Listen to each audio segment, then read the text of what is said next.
film ini dibikin serealis mungkin. Kayak segala emosi nggak kita lebay-lebaykan, nggak kita lebih-lebihkan, tapi memang kita ya kayak tadi aku bilang kayak ini tuh film tentang berjalan hidup. Karena mungkin beliau ini berangkatnya dari aktor juga, jadi pas jadi sutradara tuh memang detail jadinya. Detail tuh dalam artian dari bentuk kita nafas pun diperhatiin banget. Wow. Sedetail itu sih. Om Reza juga disiplin, dia nggak boleh telat. Wow, harus on time. Ya. Syakil pernah telat nggak? Enggak sih. Oh enggak. Siapa yang suka telat? Langsung nengok. Nyari kresek mah gampang, nyari bapak yang susah. Aduh. Lagi.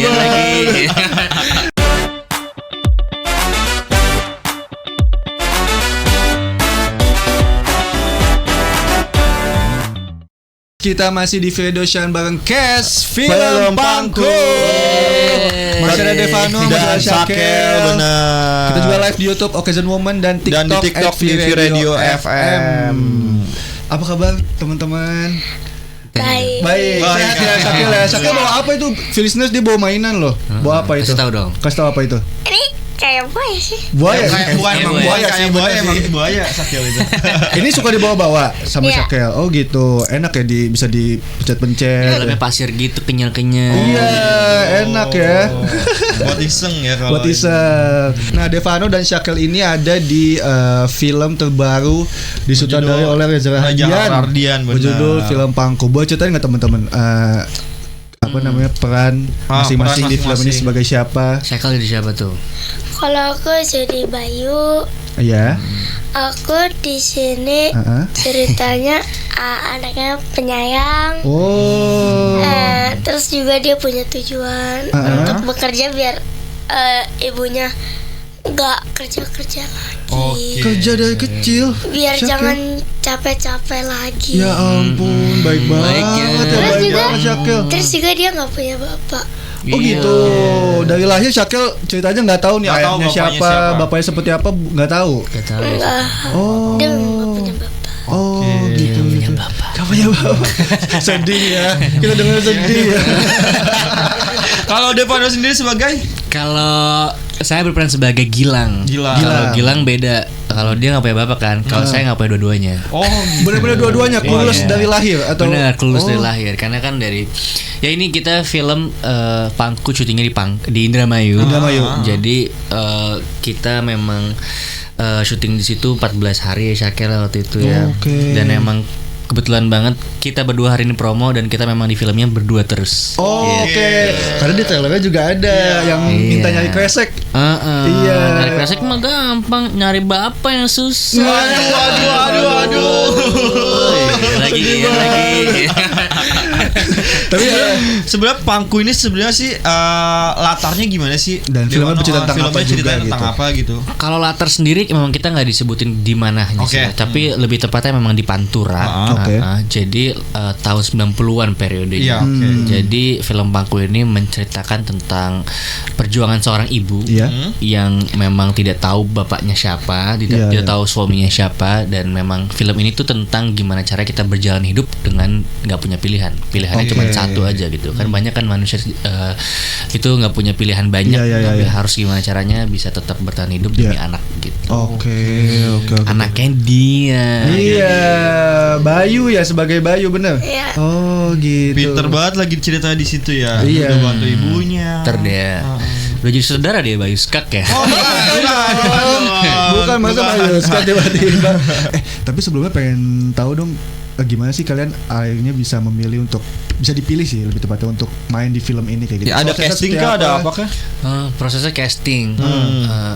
Iya, waktu itu karena aku sama Kak Reza itu satu project di film Gowok. Jadi kita Kak Reza udah mulai cerita tuh dari situ kayak ini aku lagi bikin film gini. Dong casting dong buat kamu gitu. Akhirnya casting.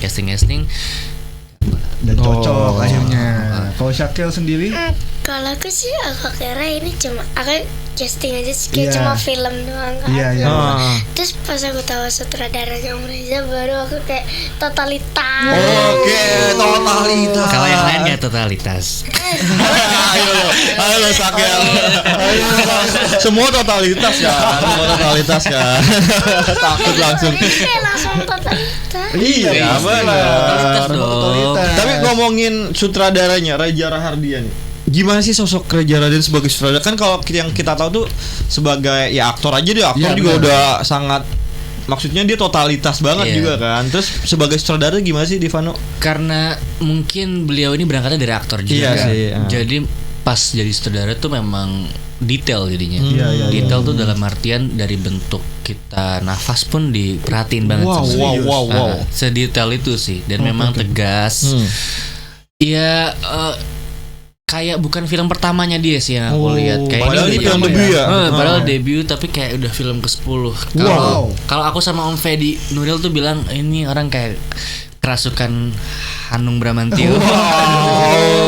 Ya karena memang ada kemiripan menurut aku ya secara pribadi, cara bekerjanya dan Reza tuh udah tahu pasti udah tahu mana yang dia mau gitu dalam film.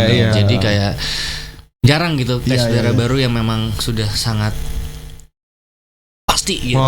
Karena ya dengan pengalaman dia sebagai aktor juga kan. Jadi tahu apa yang harus dilakukan dan mau apa yang dilakukan pemerannya, pemain-pemainnya. Kalau Sakil gimana? Tanggapan tentang Om Reza sebagai sutradara? Tadi di oven apa tadi ngomongnya? Tegas. Ya. Ya tegas. Di sana juga nggak boleh main HP, main handphone. Harus fokus ya. Ya Om Reza juga disiplin, dia nggak boleh telat. Harus on time. Sakil pernah telat nggak? Enggak sih. Oh enggak. Siapa yang suka telat? Langsung nengok. Pakai motor. Ampun. Tapi ini salah satu film yang menurut gue sih listenersnya ini wajib ditonton. Benar. Karena di Busan Film Internasional Busan International Film Festival ini dapat 4 penghargaan. Waduh. Gak cuma 1 tapi 4. Sedangkan di Indonesia tuh belum tayang ya sebenarnya. Iya. Berarti perdana tayang tuh di sana, di Busan pertama kali tayangkan. Jadi kami berkompetisi di sana gitu. Jadi dan ya alhamdulillahnya menang. Nah, komentar kritikus film di sana ada nggak yang masih diingat sama Devano mungkin? Oh, banyak banget. Kebetulan yang senang banget kita pertama kali di sana tuh mereka semua nangis. Wow. Semuanya merasakan kayak beratnya menjadi seorang ibu segala macam, karena ternyata juga beberapa ada kesamaan di antara Korea dan Indonesia di film ini gitu. Jadi kayak banyak komentar yang nggak expect juga kayak wah film ini benar-benar bagus banget, karena kita Pangku ini kita tuh tahu bahwa film ini mungkin yang bikin beda dari yang lainnya adalah film ini dibikin serealis mungkin. Kayak segala emosi nggak kita lebay-lebaykan, nggak kita lebih-lebihkan, tapi memang kita ya kayak tadi aku bilang kayak ini tuh film tentang berjalan hidup.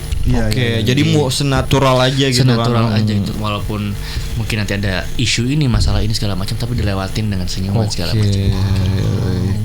Keren.